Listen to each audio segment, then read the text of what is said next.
Satyabhama Institute of Science and Technology, Chennai. Satyabhama Institute of Science and Technology, Chennai.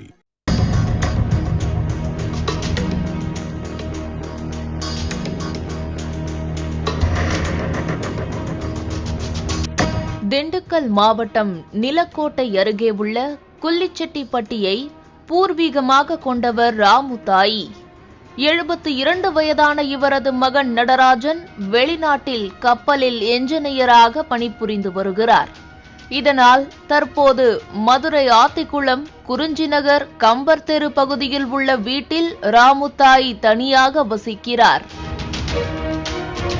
ராமுதாயின் மகன் நடராஜன் தனது தாயின் சகோதரியின் மகனான வைகை பாலன் என்பவரின் வங்கி கணக்குக்கும் பணம் அனுப்புவதை வாடிக்கையாக வைத்து உள்ளார்.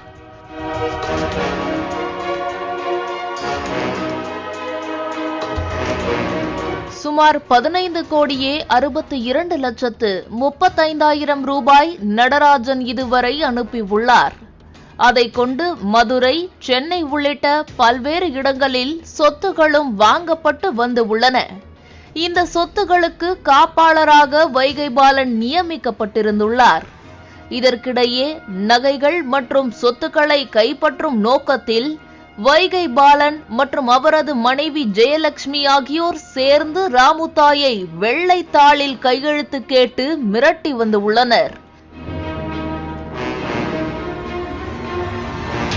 இந்த நிலையில் ராமுதாயை துப்பாக்கி முனையில் மிரட்டி அவரிடம் இருந்த 1000 பவுண்ட் நகைகள், சொத்து பத்திரங்களுடன் வைகை பாலன் மற்றும் அவரின் மனைவி ஜெயலட்சுமி ஆகியோர் தப்பி ஓடிவிட்டனர்.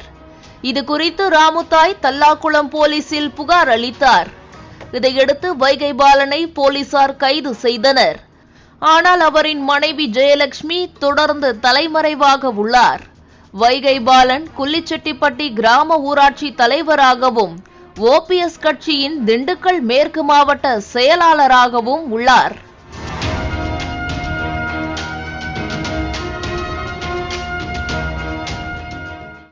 Satyabhama Institute of Science and Technology, Chennai. Satyabhama Institute of Science and Technology, Chennai.